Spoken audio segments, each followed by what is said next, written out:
Assalamualaikum warahmatullahi wabarakatuh. Apa kabar sobat Softer semuanya? Semoga kalian semua dalam keadaan sehat jasmani dan rohani, tidak kekurangan satu apapun. Oke, kita mulai saja ceritanya. Bab 3749 sampai bab 3752. Dia sudah menjadi wanitaku. Mengapa dia memperlakukanku seperti ini? Mengingat bercinta malam itu, Xiao Feng benar-benar bingung. Jika dia tidak memiliki perasaan apapun pada dirinya sendiri, mengapa Gong Qianqiu memberikan segalanya untuk dirinya sendiri? Sebelum membunuhnya, kita harus memikirkan hal ini. Xiao Feng mengambil keputusan. Di saat yang sama, Ye Junlin juga mulai mengatur tugas selanjutnya. Ada berita dari otak Tuhan bahwa beberapa pembuluh darah ilahi dan satu pembuluh darah suci baru ditemukan. Anda akan pergi berlatih secara berkelompok dan saya akan membimbing Anda secara pribadi. Wen Lei, Nanyan, Anda dan Jin Ye akan memimpin para siswa untuk tetap di base camp dan berhati-hati. Serangan balik Sekte Qianqiu. Jika orang kuat dari reruntuhan Kunlun menyerang, jangan bertarung langsung, bersembunyi di rumah persembunyian sesegera mungkin. Wen Lei dan yang lainnya merasakan tekanannya berlipat ganda. Lagi pula, bagi orang-orang kuat di reruntuhan Kunlun, kultivasi mereka tidak cukup hanya dengan melihat alam. Tapi mereka juga tahu bahwa Ye Junlin tidak punya pilihan selain membuat pengaturan seperti itu. Saat kekuatan Ye Junlin terus meningkat, pembuluh darah ilahi tidak ada artinya baginya, dan tingkat peningkatannya minimal. Vena suci diperlukan untuk mendapatkan efek yang signifikan. Kali ini Vena suci ditemukan, Ye Junlin harus meninggalkan base camp. Saudaraku, jangan khawatir dan tingkatkan kekuatanmu. Keamanan base camp akan diserahkan kepada kami. Kata Zhou Nanyan dengan sungguh-sungguh. Ye Junlin sepertinya menyadari kegelisahan di hatinya, dan kemudian menghibur. Jangan khawatir, saya akan kembali ke base camp dari waktu ke waktu untuk memeriksa situasinya.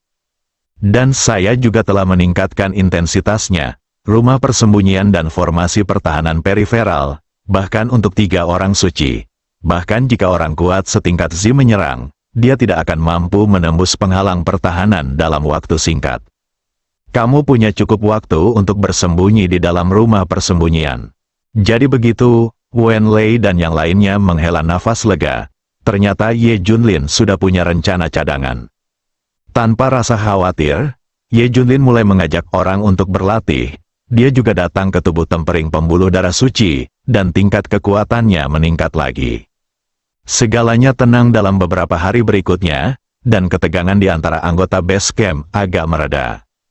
Tepat ketika Ye Junlin hendak pergi bersama kelompok orang ketiga, Divisi Zenmo menemukan lokasi yang tepat dari Tianmen. Sejak Tianxi dan orang-orang kuat dari Sekte Changqiong melarikan diri, Divisi Penekan Iblis sekali lagi membungkuk kepada Ye Junlin.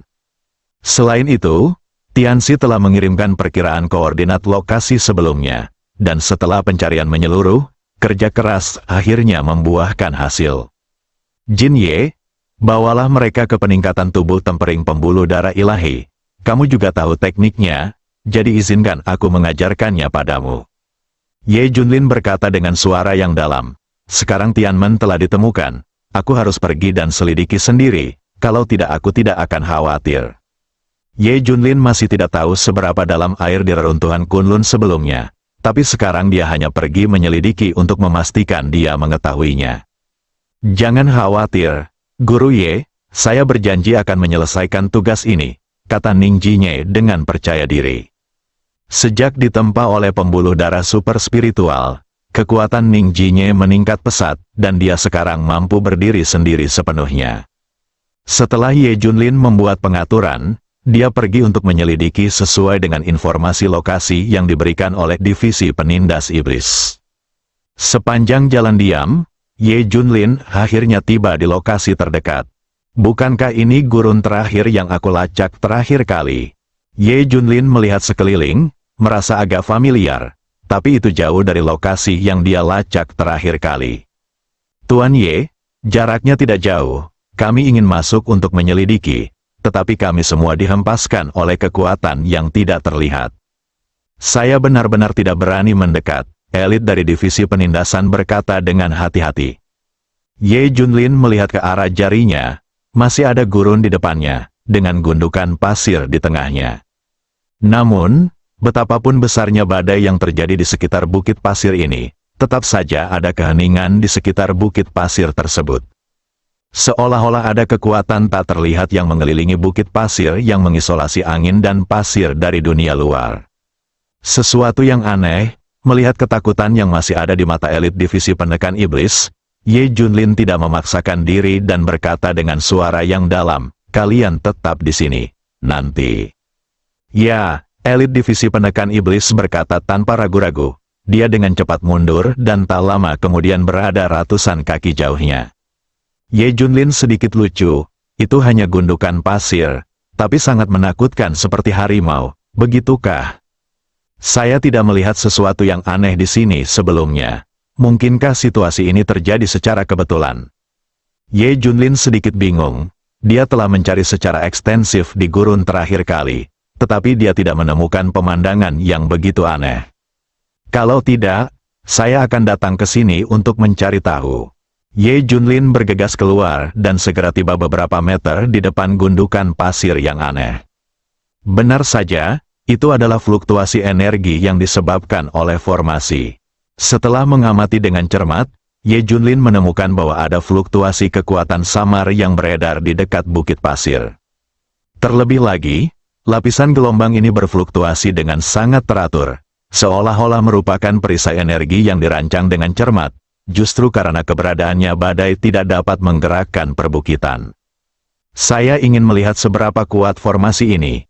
Ye Junlin terus bergerak maju. Tidak ada yang aneh pada awalnya. Tetapi sampai dia berada dalam jarak setengah meter dari perisai, dia merasakan hambatan kekuatan yang jelas. Fluktuasi energi yang tadinya masih samar-samar terlihat tiba-tiba menjadi cerah, memperlihatkan 7 warna di bawah sinar matahari yang sangat mempesona. Dan semakin dekat Anda, semakin kuat perasaan terhalangnya. Tidak heran orang-orang dari divisi penekan iblis begitu ketakutan.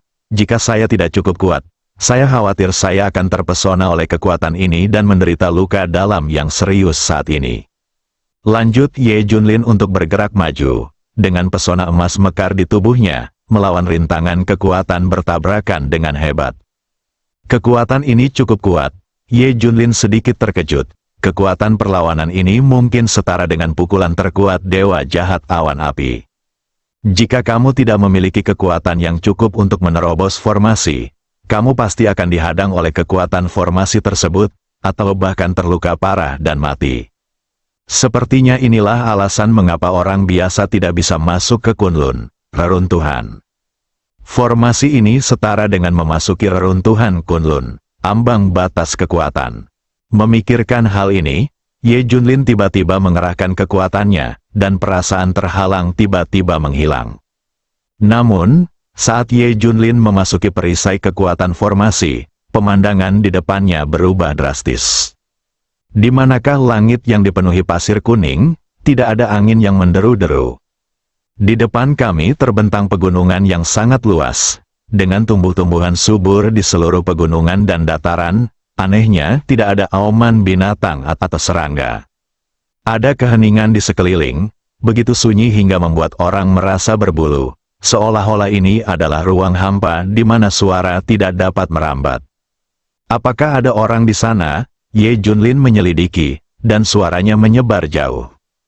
Memalingkan kepalanya untuk melihat sekeliling, Ye Junlin tertegun sejenak. Di belakangnya juga ada tanaman hijau subur, dan elit dari divisi penekan iblis tidak terlihat. Tampaknya formasi ini tidak hanya mengisolasi orang biasa, tetapi juga membingungkan masyarakat. Ye Junlin sangat menyadari keajaiban formasi kuno. Zhuge pernah menggunakan hutan batu untuk menjebak ribuan tentara yang mengejar dari Sochou. Suatu formasi ibarat dunia, jika tidak memiliki bimbingan ahli, bisa jadi Anda akan terjebak di dalam formasi tersebut. Sekarang kita sudah masuk, kita perlu mencari tahu apa yang terjadi. Ye Junlin terus bergerak maju, dan segera melihat 2 pintu perunggu berdiri di kaki gunung. Pintu perunggu besar itu diukir dengan naga dan burung phoenix, dan di tengahnya ada 3 karakter besar yang tertulis dalam naskah segel kuno. Reruntuhan Kunlun. Mungkinkah di balik pintu ini ada yang disebut dunia reruntuhan Kunlun? Ye Junlin merasa sedikit tidak nyaman untuk pertama kalinya dalam sejarahnya. Ini akan menjadi dunia yang benar-benar baru. Haruskah dia memasukinya begitu saja? Mendorong pintu ini hingga terbuka juga akan menimbulkan bahaya yang tidak diketahui.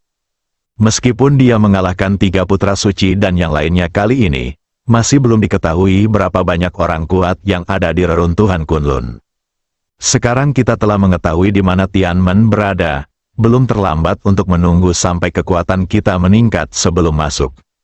Setelah mengambil keputusan, Ye Junlin mundur ke arah yang berlawanan. Ye Junlin mundur puluhan kaki sebelum merasakan perlawanan. Dan dia dapat dengan jelas merasakan bahwa kekuatan ini beberapa kali lebih kuat daripada saat kekuatan itu masuk. Apakah mudah untuk masuk tetapi sulit untuk keluar? Ye Junlin melepaskan kekuatannya untuk bertarung, dan seperti yang diharapkan, kekuatan yang dia keluarkan meningkat beberapa kali lipat untuk mampu menembus penghalang. Ledakan, suara dentuman energi terus-menerus datang dari kehampaan. Ye Junlin merasa telah menembus lusinan rintangan kekuatan, dan tubuhnya akhirnya menjadi sangat rileks. Ye Junlin akhirnya mundur, dan lingkungan sekitarnya berubah lagi, masih berupa gurun tak berujung. Sungguh ajaib. Ye Junlin menghela nafas dengan emosi, dan juga menebak secara kasar. Orang kuat di dunia sekuler harus mencapai ambang batas kekuatan jika ingin memasuki reruntuhan Kunlun. Namun, begitu dia masuk, dia tidak bisa langsung mundur. Kecuali Anda ingin mencapai kondisi kultivasi yang jauh melampaui ambang batas kekuatan, Anda tidak akan bisa masuk dan keluar dengan bebas. Tentu saja, ini juga menjelaskan mengapa Tianxi dan Xuanming menghilang selama bertahun-tahun sebelum kembali ke dunia sekuler. Saya khawatir mereka berdua baru mencapai standar kekuatan minimum untuk memasuki Tianmen pada saat itu, dan sangat tidak mungkin untuk segera mengetahuinya. Dibutuhkan latihan bertahun-tahun untuk mencapai persyaratan kekuatan untuk keluar. Lagi pula, kekuatan saat keluar beberapa kali lebih kuat daripada saat masuk. Tuan Ye, kenapa kamu baru saja menghilang? Semua orang bertanya. Mereka baru saja melihat Ye Junlin mendekati gundukan pasir, tapi dia langsung menghilang, yang membuatnya panik. Ye Junlin tidak menjelaskan terlalu banyak, dan berkata dengan suara yang dalam, "Tandai lokasi ini dengan jelas. Saya punya pengaturan penting." "Jangan khawatir, Tuan Ye, saya sudah menandainya dari berbagai alat deteksi. Kapan waktunya datang? Yang lain mau datang langsung ikuti saja tandanya untuk menemukannya." Ye Junlin mengangguk puas. Meskipun dia tidak memasuki pintu perunggu sekarang untuk memeriksa, dia hanya perlu memastikan lokasinya. Pada saat itu, orang kepercayaan akan diatur untuk bersembunyi dan mengawasi di dekatnya. Selama ada yang keluar dari area ini, sinyal peringatan akan segera dikirimkan ke anggota base camp. Dengan cara ini, Anda dapat melakukan evakuasi terlebih dahulu, membiarkan Sekte Taixu atau Sekte Changqiong yang kuat melarikan diri, dan memastikan keselamatan personel Anda semaksimal mungkin. Tentu saja, ini adalah saat Anda keluar untuk menenangkan tubuh Anda. Setelah semua orang meningkatkan kekuatan mereka, aku akan membunuh reruntuhan Kunlun. Gong Qianqiu, tolong tunggu aku akan membiarkanmu hidup beberapa hari lagi. Kata Ye Junlin dingin di dalam hatinya, dalam Sekte Ilahi Taixu. Setelah 5 hari pemulihan, putra suci ketiga dan yang lainnya pulih dari luka dalam mereka. Secara khusus, Gong Qianqiu secara diam-diam mengoperasikan teknik melahap, karena energi spiritual di reruntuhan Kunlun jauh lebih kaya daripada dunia sekuler, tingkat kultivasinya semakin meningkat. Putra suci ketiga juga menyesuaikan mentalitasnya dan mulai memperkenalkan putra suci lainnya kepada Gong Qianqiu. Ini adalah putra suci keempat. Dia pandai meracuni. Racun seperti yang digunakan oleh Shen Yun tidak dapat menembus matanya sama sekali. Putra suci ketiga memperkenalkan kepada seorang pria parubaya yang kuyu. "Halo, putra suci keempat," Gong Qianqiu menyapa dengan hormat. Putra suci keempat bersenandung dan mulai mengotak-atik botol dan toples di sekitarnya, jelas menyiapkan racun. "Ayo pergi, Putra suci keempat kecanduan persiapan racun, jangan ganggu dia. Putra suci ketiga meminta semua orang untuk pergi. Sebelum meninggalkan rumah, suara serak putra suci keempat datang, ingatlah untuk mengingatkan mereka untuk meminum pil bincing, jika tidak mereka akan mati kehabisan darah dalam waktu setengah jam. Petik 2. Oke, saat berbicara, putra suci ketiga sudah mengeluarkan botol porselen kecil, bagikan pil ungu di dalamnya kepada Gong Qianqiu dan yang lainnya. Gong Qianqiu tidak banyak berpikir dan langsung meminum ramuan itu. Kepalanya, yang tadi masih keruh, tiba-tiba menjadi lebih jernih. Setelah meninggalkan rumah kayu yang tampak kumuh ini, putra suci ketiga perlahan berkata, 4 putra suci telah memurnikan racun sepanjang tahun, dan racun yang tersisa di rumah kayu cukup untuk meracuni dan membunuh seorang ahli. Apa gunanya pil bingking tadi? Dugu Xiao bertanya dengan rasa takut yang masih ada. Putra suci ketiga menjelaskan, pil bincing juga berasal dari tangan putra suci keempat. Racun yang dimurnikannya adalah pil detoksifikasi universal. Petik 2. Tentu saja yang saya maksud adalah sisa racun ini. Jika dia meracuni tubuh di tempat lain bahkan jika kamu meminum pil bincing, kamu hanya dapat menunda kematian paling banyak. Petik 2. Jadi begitu. Dugu Xiao menelan ludahnya, berpikir bahwa orang-orang suci dari sekte Taiksu Sen ini semuanya aneh. Misalnya, 3 putra suci mempraktikkan ilmu pedang yang kejam dan menghilangkan nafsu, yang sebanding dengan kepala Kasim di istana kuno. Putra suci kedua suka mempelajari formasi. Dia tidak bisa menahan kentut untuk waktu yang lama dan menghargai kata-kata seperti emas. Putra suci keempat suka memurnikan racun dan teknik meracuni, dan bahkan meracuni rakyatnya sendiri jika mereka tidak setuju dengannya. Putra suci kelima dan putra suci keenam menyukai senjata pemurnian, dan lebih dari separuh senjata sekte ilahi Taiksu dibuat oleh mereka. Hanya saja salah satu dari 2 orang tersebut tuli dan satu lagi bisu. Dikatakan tuli dan bisu serta memiliki kepribadian yang nyentrik. Keduanya tidak hanya bisa menyempurnakan senjata, tapi juga bisa meningkatkannya. Misalnya, kedua orang ini bertanggung jawab untuk menjaga senjata sekte ilahi Taiksu di pembuluh darah suci. Senjata akan ditingkatkan lebih cepat, mencapai standar penggunaan dalam waktu singkat. Putra suci ketujuh adalah yang termuda, tetapi memiliki bakat tertinggi. Dikatakan bahwa ia termasuk di antara 3 putra suci yang memiliki kekuatan teratas, dan ada kecenderungan samar untuk mengejar yang nomor 1. Karena 7 putra suci memiliki kemampuan yaitu dapat mengendalikan pembuluh darah spiritual. Saat bertarung, dia dapat langsung berintegrasi dengan pembuluh darah spiritualnya dan menjadi lebih kuat dengan kecepatan tercepat. Dia juga bisa menjadi orang pertama yang menemukan pembuluh darah spiritual. Dialah yang menemukan pembuluh darah spiritual besar Taiksu Senzong dalam 10 tahun terakhir. Hanya saja dia bepergian dalam waktu yang lama dan memiliki sedikit kesempatan di sekte ilahi Taiksu. Saat melatih dan memperkuat diri Anda di luar, Anda juga akan mencari lebih banyak sumber daya untuk sekte ilahi Taiksu. Hanya ada 1 orang suci agung di antara 7 orang suci agung. Saya belum pernah melihatnya. Saya tidak tahu orang seperti apa dia.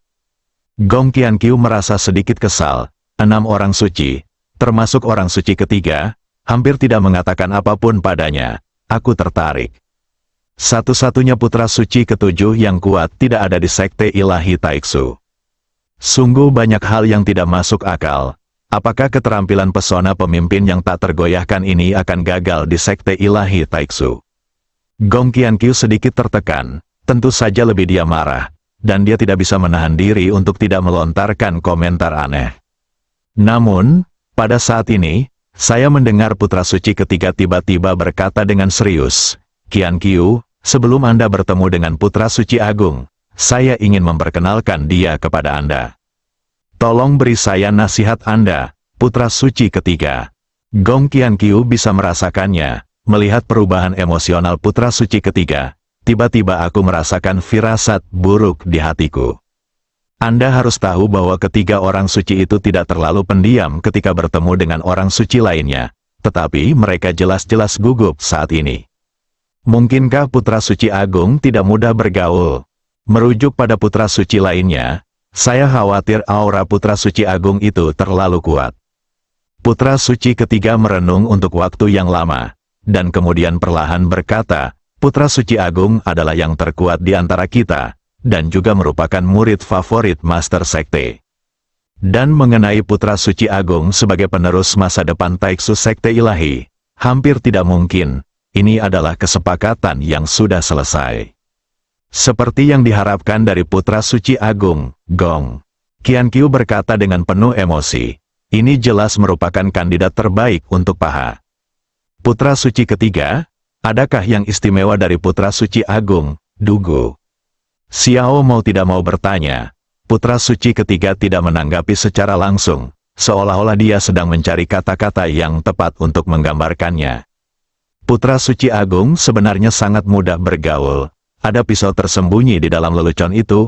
Aku akan membunuhmu sambil tersenyum. Anda tidak tahu alasannya.